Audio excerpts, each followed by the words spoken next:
Olá pessoal, tudo bem? Eu sou o professor Regis, espero que vocês estejam todos bem em casa e hoje nossa aula vai ser de Geografia. Nós vamos estudar o café na região Sudeste. Antes de estudarmos a região Sudeste, é importante a gente entender que esse ano nós vamos estudar as regiões do Brasil, que são 5. Região Nordeste, região Sudeste, região Sul, Centro-Oeste e Norte. A região Nordeste nós já estudamos nas últimas aulas, conhecemos um pouquinho das sub-regiões, conhecemos o Rio São Francisco, um pouco da economia. Agora é hora de conhecer a região Sudeste. O que nós vamos fazer hoje? Hoje nós vamos fazer a leitura das páginas 145 a 154. Professor, toda vez que o senhor aparece aí, vem esse monte de página pra gente, né? Pessoal, geografia tem muito mapa, tem muita imagem, história também, né? E é sempre bom pra gente poder aprender. Hoje nós vamos fazer algumas atividades, algumas eu vou ajudar vocês e outras vão ficar por conta da criatividade de todos. Vamos lá? As atividades econômicas no período colonial, relembrando. Turma, lembra do período colonial, Dom Pedro I e Dom Pedro II? Nós tínhamos aqui, ó, no século XVI, século XVII, né? Isso é antes de Dom Pedro I e Dom Pedro II, né? Isso é bem antes. Nós tínhamos as atividades no litoral do Nordeste, a cana-de-açúcar. Lembrando que nós já tivemos alguns ciclos econômicos, como o ciclo do pau-brasil e o ciclo da cana-de-açúcar. Foram super importantes para a economia do Brasil, quando o Brasil ainda era colônia de Portugal, antes da independência do Brasil. Nós temos também aqui, no século XVII e século XVIII, a mineração do ouro em Minas Gerais. Essa atividade da mineração do ouro em Minas Gerais vai ajudar a transformar toda a economia da região Sudeste. Bom, o café na região Sudeste. Antes de falarmos da região Sudeste, é importante saber o que é a região Sudeste. A região Sudeste é uma região do Brasil composta por 4 estados. Quais são eles? São Paulo, Minas Gerais, Espírito Santo e Rio de Janeiro. No final do século XVII, os bandeirantes paulistas encontraram ouro em Minas Gerais, o que atraiu para lá a população de outras regiões do Brasil e também de Portugal. Com esse movimento foram surgindo muitas vilas que mais tarde se transformaram em cidades. Bom, professor, o que tem a ver as vilas, o que tem a ver o ouro com o café? Turma, o primeiro ciclo econômico do Brasil é o do pau-brasil. Depois vem o ciclo da cana-de-açúcar, depois vem o ciclo do ouro, da mineração, e depois o ciclo do café. Bom, quando o café começa a ser explorado definitivamente no Brasil? Quando o ciclo do ouro entra em declínio, quando o valor do ouro começa a perder seu peso no cenário internacional. Então, a economia brasileira precisava criar uma nova forma de gerar renda, uma nova forma de gerar dinheiro. Então, vamos entender o que aconteceu. Quando o ciclo do ouro entra em declínio, o ciclo do café começa a aparecer. E aí, o que é esse café e de onde vem o café? Pessoal, o café ele tem algumas origens controversas, mas é muito provável que ele tenha surgido, que ele tenha vindo, as primeiras mudas, da Etiópia. A Etiópia é um país africano que fica numa região da África chamada Chifre da África, né, que divide a África do Oriente Médio. Isso aqui, pessoal, é uma região muito movimentada por muito tempo da história da humanidade. É uma região onde a gente teve trânsito de muitas pessoas, comércios, guerras e batalhas. E o café, acredita-se que tenha vindo de lá. Se a gente pudesse olhar nesse mapa mais aberto, a gente vai perceber que o clima dessa região ele é muito parecido com o da região sudeste do Brasil. Então, talvez por aí o café tenha dado muito certo aqui. Bom, tá aqui, ó. O surgimento de novas vilas, por sua vez, fez com que construíssem novos caminhos, novas estradas, tanto entre essas novas vilas, como entre elas e as cidades mais antigas, como São Paulo e Rio de Janeiro. O que vocês estão vendo aqui, ó, na verdade, é chamado de estradas reais ou estrada real. Nós temos a estrada velha, que é a que está na cor vermelha, e nós temos a estrada nova, que é o que está na cor amarela. Se nós pudermos observar, nós vamos perceber que todas as cidades que estão no caminho da linha vermelha são cidades históricas do Brasil. Cidades muito antigas, cidades que têm praticamente a mesma idade do nosso país, o mesmo tempo do nosso país. Então são cidades que até hoje têm registros históricos maravilhosos, como por exemplo Ouro Preto, Congonhas, São João del Rei, que é uma região onde a gente pode fazer viagem para conhecer um pouco da história do Brasil.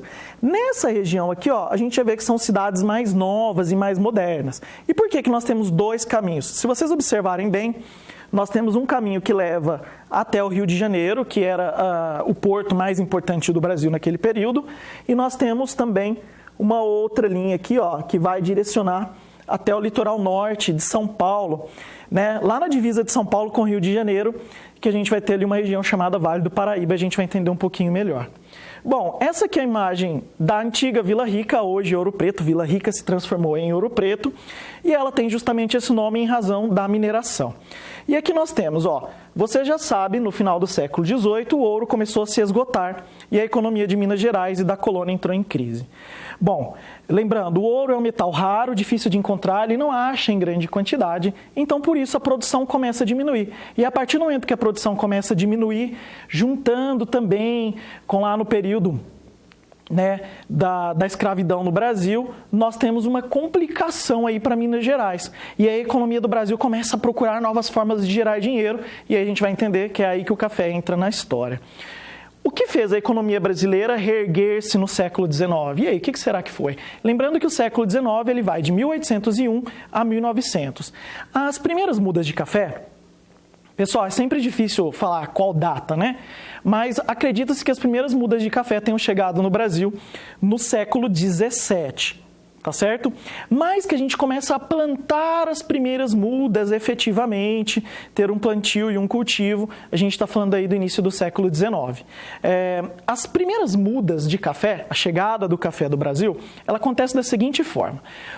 As primeiras mudas, elas chegam lá na Guiana Francesa, depois elas entram no estado do Pará, onde se tenta fazer um plantio, lá é muito quente, o café não deu certo lá, e aí eles tentam levar o café lá para a Bahia, para o sul da Bahia, também não deu certo o plantio, porque é uma região onde o clima é muito variável, né? Tem estação de seca, também não deu certo.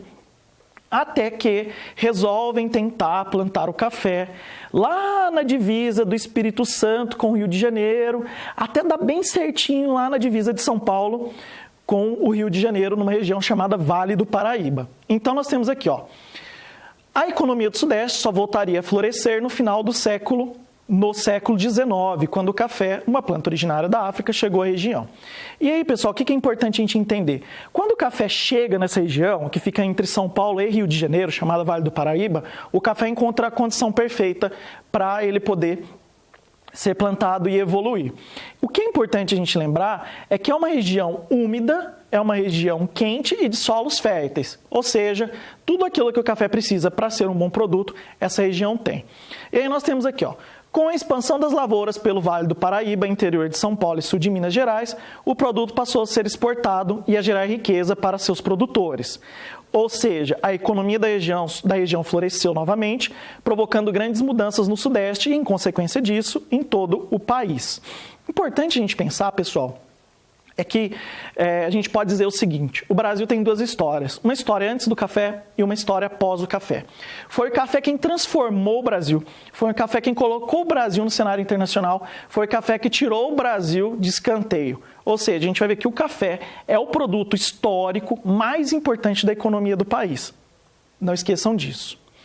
Nós temos aqui, ó, no próximo slide, um quadro de Johann Moritz Rugendas. Você já viu um monte de quadros desse cara aqui no terceiro, no quarto ano. Então, olha aqui. Esse quadro aqui foi pintado por Rugendas. Rugendas é um alemão, correto? Ele não era brasileiro. E ele viajou pelo Brasil e fazia pinturas por onde ele encontrava. Se nós observarmos bem essa imagem, nós estamos vendo aqui, ó, a colheita do café. Olha que interessante, a colheita do café era feita em meio à mata, então não se desmatava totalmente a floresta. Isso aqui que vocês estão vendo é a Mata Atlântica, então toda essa vegetação é da Mata Atlântica. Naquela época não precisava desmatar tudo, então o café era plantado entre a Mata Atlântica. Se nós observarmos bem, tem um rapaz bem vestido, ou melhor vestido, sentado, olhando o pessoal trabalhar, e quem está trabalhando? Os escravos. Ou seja, o auge do período cafeiro no Brasil era plantado e colhido pelos escravos. Se vocês observarem bem nessa imagem, nós temos aqui o mar e nós temos aqui um morro. Pessoal, que cidade será que é essa, hein? Mar, morro, uma cidade turística famosa. Essa cidade é o Rio de Janeiro, correto?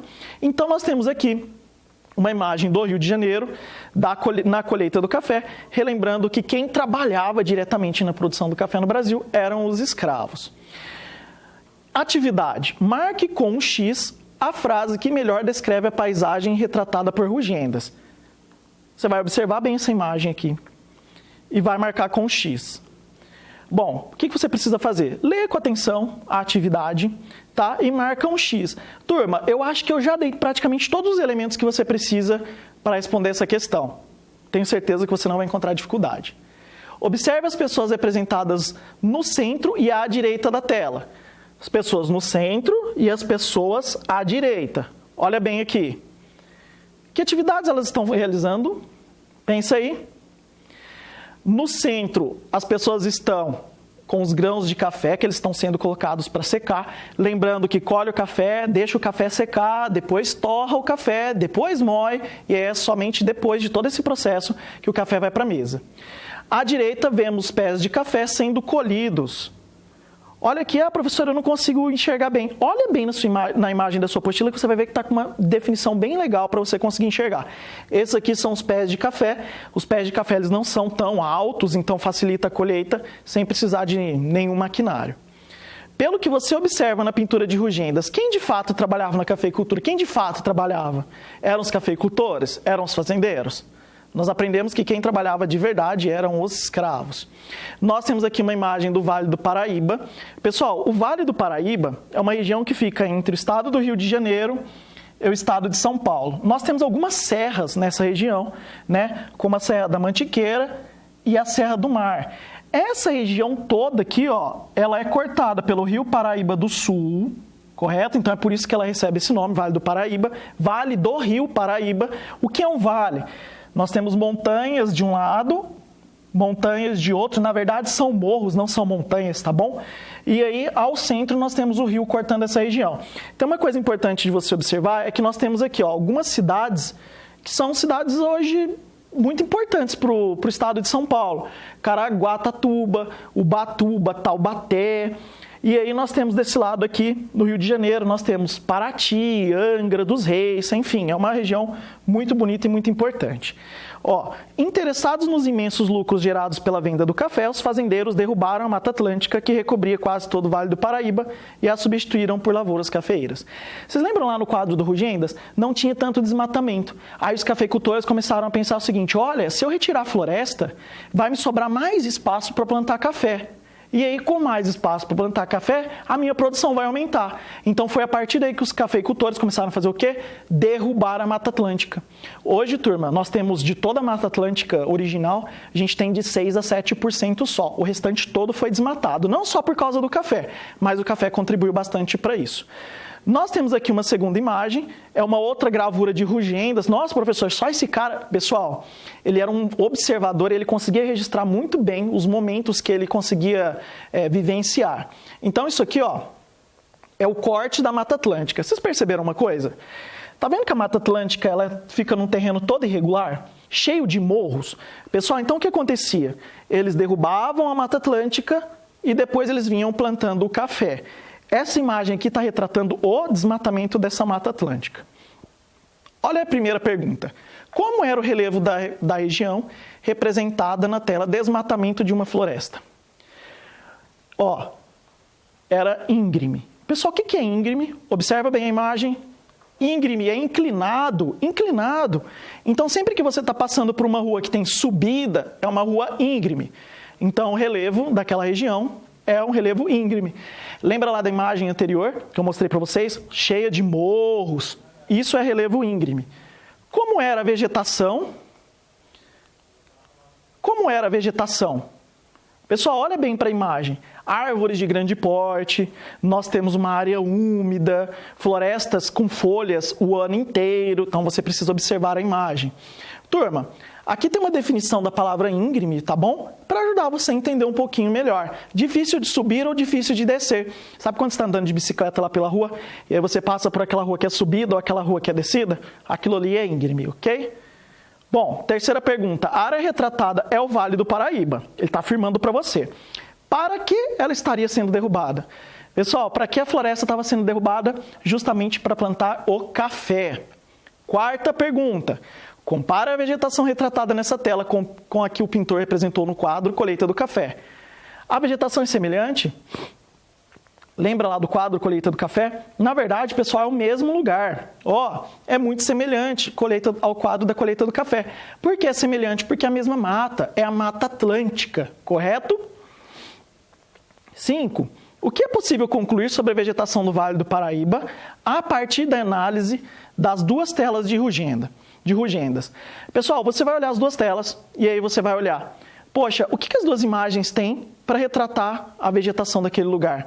O que elas têm em comum? Então é só você observar a imagem, você vai ver que tem árvores de grande porte, o terreno é inclinado, é isso que vocês vão precisar analisar. Agora nós temos uma atividade. Calma que eu já vou falar sobre ela. Como você estudou em ciências no último caderno do 4º ano, as plantas precisam de pelo menos 3 condições. Quais são as 3 condições? Luz solar, temperatura, ou seja, mais quente ou mais fria, e solos adequados, beleza? Então a planta precisa de luz, calor e solo adequado. Bom, e aí o que a gente vai fazer? Olha aqui. Realize a atividade sugerida a seguir e perceba como o uso da técnica correta no manejo do solo é importante para manter a fertilidade da terra e as plantações. Presta bem atenção. O Vale do Paraíba é rodeado por serras. Lembra lá da imagem? Todo ondulado.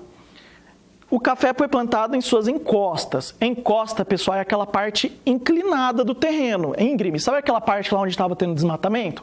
Aquilo lá é uma encosta. O que acontece quando se planta em terrenos íngremes? O que acontece quando eu planto um vegetal numa área inclinada? É essa atividade que a gente vai fazer. Presta atenção. Tá vendo aqui, ó? 2 maquetes. Professor, como eu vou montar uma maquete? Pessoal, essa atividade aqui a gente vai fazer quando retornar. Mas nós pensamos em uma forma de, até nós retornarmos, de vocês entenderem como seria essa maquete, correto?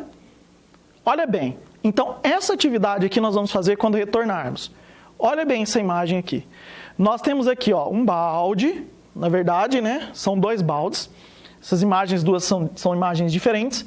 E aí fizeram um morro de terra, tá? Que representa o solo, na imagem 1 e na imagem 2.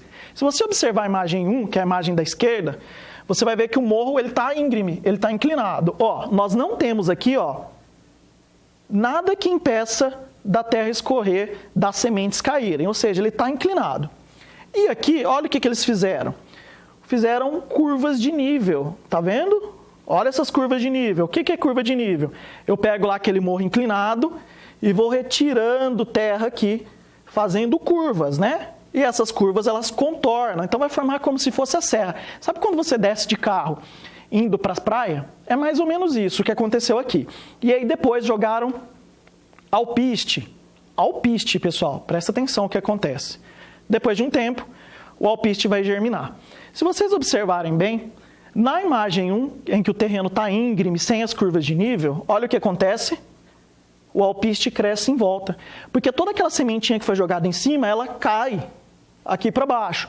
Ou quando você está regando ela, o que acontece? A água leva essas sementes para a parte de baixo. Agora, olha na imagem 2. Uma parte das sementes germinou nas curvas. Ou seja, significa que quando a gente estava molhando lá, as sementinhas não eram levadas pela água para baixo. E aí, se a gente observar bem, a gente vai ver que a vegetação conseguiu se desenvolver aqui. O que nesse caso aqui não se desenvolveu. Então, será que tem uma relação entre o terreno íngreme e terreno com curvas de nível? Qual dos dois a gente consegue observar que é mais fácil de um vegetal se desenvolver? Claro, você vai observar, professor, mas na imagem 1 tem muito mais vegetal na base, mas a única que tem vegetal construído aqui, ó, vegetal desenvolvido nessa região mais alta aqui do morro, é a que tem curva de nível. Ou seja, a gente vai perceber que quando o terreno é muito inclinado, as plantas não conseguem se desenvolver, ou a água leva as sementes para baixo. Vamos entender um pouco melhor. Observaram lá as 2 maquetes? Entenderam um pouquinho melhor? Observa bem as imagens, tem outros elementos que o professor não falou. Então, nós temos aqui, ó, na primeira imagem, sem a curva de nível. Grande quantidade de solo escorreu para a parte mais baixa da bacia. Ficaram buracos na encosta e o solo se acumulou na parte baixa da bacia. Observação, geralmente a terra é carregada para dentro dos rios, assoreando-os. Olha aqui. A chuva, simulando a chuva, ela vai levar essas sementes para a base, ela vai levar não só a semente, mas ela vai levar o solo também. Agora, olha na segunda imagem. Escorreu menor quantidade de solo, a encosta não ficou esburacada e não houve acúmulo de solo na parte baixa da bacia. Olha bem aqui. Vocês perceberam que menos sementes se desenvolveram aqui na base, significa que a água levou menos sementes para baixo e que as plantas conseguiram se desenvolver nas encostas. Vamos lá. Conclusão. Se compararmos as regas realizadas em aula com as chuvas, o que é possível concluir sobre os seus efeitos no solo, considerando o plantio com e sem curva de nível? Olha aqui, quando o cultivo é feito com curva de nível, pode-se proteger o solo da erosão. Turma, erosão é o desgaste, então todas as vezes que a chuva leva a terra para baixo, ela vai desmontando o morro. E esse processo é chamado de erosão, correto? E manter o plantio por muitos anos. Se a gente tivesse uma plantação, a imagem 2, aquela imagem onde a gente tem as curvas de nível, aquela plantação ela duraria muito mais tempo do que na primeira.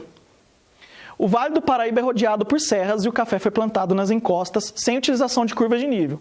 De acordo com o que você observou no experimento, o que aconteceu com o solo da encosta? Vamos ajudar vocês. O solo das encostas das serras foi arrastado pelas chuvas e as plantações morreram. Professor, mas lá tinha plantação. Pessoal, é que se a gente pegar aquela imagem com mais tempo, se a gente continuar regando com mais tempo, a gente vai perceber que toda aquela vegetação da encosta, se ela germinar, ela vai morrer. Então, as curvas de nível, que é o que a gente vai aprender já já, elas são muito importantes. Além do plantio sem curva de nível, outro fator acelerou a erosão das encostas no Vale do Paraíba. As chuvas concentradas no verão, então chove muito no verão naquela região. Elas erodiram o solo, empobrecendo e impossibilitando a continuidade das lavouras de café. Lembra que desmatou a Mata Atlântica? Lembra daquela imagem do desmatamento onde tinha um morro? Quando você planta café naquela região e chove muito, a chuva faz uma enxurrada e vai levando as mudas embora, então as plantas não conseguem se desenvolver muito bem. Então a ideia de desmatar a Mata Atlântica não foi uma ideia tão inteligente da forma como eles faziam naquela época. Olha bem para essa imagem aqui. Nós temos aqui uma imagem simulando o Vale do Paraíba e aqui a gente tem a vegetação logo acima. Olha o que acontece quando chove. A chuva vai formar enxurradas e a enxurrada vai levando embora a terra. Para onde? Para o rio. E vai formando um processo chamado de assoreamento. Turma, esse processo aqui, é chamado de lixiviação, tá? Não está aparecendo aqui, mas é chamado de lixiviação. Então, a chuva vai desgastando o solo, vai lixiviando o solo, e todo aquele material que é tirado dali vai para o fundo do rio, e o rio vai ficando mais raso até secar. Isso aqui, futuramente vai virar crateras, e essas crateras vão ser chamadas de ravinas e vossorocas. Bom, nós temos aqui, uma área com terraço. Pessoal, terraço é um tipo de plantio em que a gente usa uma técnica para fazê-lo. Se vocês observarem, a gente consegue ver uma série de linhas aqui, né? Na imagem. O que são essas linhas? São curvas. Sabe aquelas curvas lá da maquete? São curvas aqui feitas no morro. Então, todas as vezes que chove, a chuva não consegue formar uma enxurrada. Por quê? Porque tem as curvas, e as curvas diminuem a velocidade da água. Então, essa aqui é uma técnica, curvas de nível terraço, muito importante para plantar em áreas de encosta. Muito provavelmente, quando você viaja pela nossa região e você observa a plantação, você consegue ver que a plantação faz desenhos. Aqueles desenhos da plantação são curvas de nível. Atividade 2. A cafeicultura levou riqueza e progresso para o Vale do Paraíba, porém, essa prosperidade só durou cerca de 50 anos. Pessoal, por quê? A pergunta é, por que durou pouco tempo a prosperidade em relação ao café? Porque o esgotamento do solo da região e depois de alguns anos não conseguiu mais sustentar as culturas de café. Ou seja, as técnicas inadequadas do plantio do café fizeram com que ele não durasse muito tempo. O que poderia ter evitado esse declínio?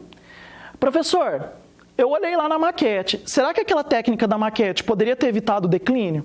Pessoal, a resposta dessa pergunta ela tem relação com a maquete, com curvas de nível, tá bom? A expansão da cultura cafeeira. Bom, pessoal, então é o seguinte, os cafeicultores lá do Vale do Paraíba, aquela região lá entre São Paulo e Rio de Janeiro, eles estavam com problemas por causa da ausência das curvas de nível, então a plantação não estava indo muito bem, e esse plantio do café ele foi se deslocando. Então, olha bem para essa imagem, o café ele aparece aqui, né, entre São Paulo e Rio de Janeiro, que é chamado de Vale do Paraíba, que é na região 1, depois ele vai se expandindo para a região 2, Depois ele vai expandindo para a região 3, isso aqui é o tal do Oeste Paulista. Lembra dos cafeicultores do Vale do Paraíba e os cafeicultores do Oeste Paulista? E posteriormente eles se deslocaram para 4. Olha bem para esse mapa, ele já está pronto, é uma atividade que você precisa fazer.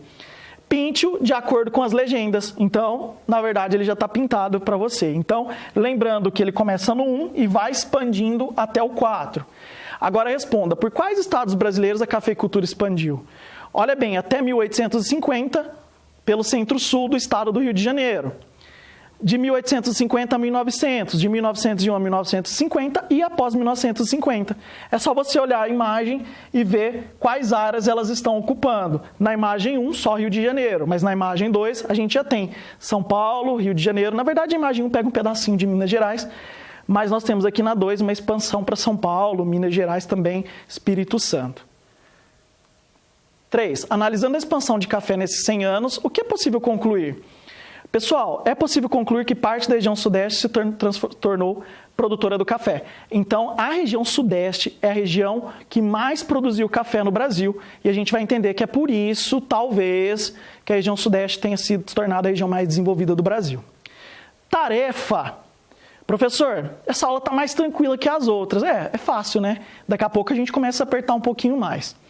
Bom, observa a imagem da Mata Atlântica. Poxa vida, eu particularmente acho a Mata Atlântica muito bonita. Que características observadas na imagem podem legitimar a afirmação acima? Pessoal, o que é isso? O que a gente está vendo nessa imagem que a gente pode olhar para ela e falar, afirmar, ó, é a Mata Atlântica? Vou dar uma dica para vocês. Árvores de grande porte, cachoeiras e terreno ondulado. Isso é característica da Mata Atlântica. Como são o clima e o solo das áreas ocupadas pela Mata Atlântica? Turma, como que é o clima da Mata Atlântica? Clima quente e úmido, ou seja, é calor o ano inteiro e chove também bastante, principalmente no verão. Olha a dica do professor. Nomeie as técnicas utilizadas e explique as consequências de cada uma delas para o solo e para a continuidade das plantações e fazendas. Pessoal, olha bem para essa imagem, é parecida com aquela outra. Eu tenho a vegetação aqui em cima e essa área é descoberta, sem plantação nenhuma, sem árvore. Então, todas as vezes que chove, a chuva leva embora o solo. Olha a segunda imagem, as curvas de nível. Então, na primeira imagem, nós temos uma plantação sem curva de nível e na imagem 2, plantação com curva de nível. 3. Observe o mapa de São Paulo, cobertura vegetal, entre 1850 e 1950. Então, nós temos um recorte temporal de 100 anos aqui. Isso aqui tudo era Mata Atlântica no estado de São Paulo. Olha como de 1850 a 1900 a Mata Atlântica diminuiu. A Mata Atlântica é o que está na cor verde. Ela foi diminuindo. Olha em 1950, quase não tem Mata Atlântica. Se a gente pegasse um mapa de 2000, 2010, a gente veria que essa quantidade de Mata Atlântica diminuiu mais e mais ainda. Qual é o título do mapa? Você vai olhar. O que a cor verde representa? O professor já deu spoiler. E as áreas brancas? O que são as áreas brancas? Vale uma pesquisa aí, hein? De curiosidade. Essa eu não vou dar dica. O que aconteceu com a cobertura vegetal do estado de São Paulo entre 1850 e 1950? A cobertura aumentou ou a cobertura diminuiu? Simples, né? Nós temos uma atividade complementar para você. Então, você vai precisar voltar ao mapa, lá na página 54, observar a legenda e responder as questões. Então, presta atenção, você tem que voltar lá na página 154 para responder as atividades complementares. Vou dar uma ajudinha para você. Ó, presta atenção. Você vai ler, perguntar, produto plantado no Sudeste a partir do início do século XIX. Qual era o produto? Café. Riscou? Vem aqui na cruzadinha e procura a palavra café. Já demos algumas dicas para vocês das respostas. Agora o que você precisa fazer? Procurar aqui. Correto? Então, hoje nós aprendemos um pouquinho sobre a região Sudeste, sobre a economia da região Sudeste, aprendemos um pouquinho sobre o café, correto? Vale a pena você ler as páginas, você observar bem as imagens e fazer as atividades da página 147 a 158, tá bom? Um abraço e tchau, tchau!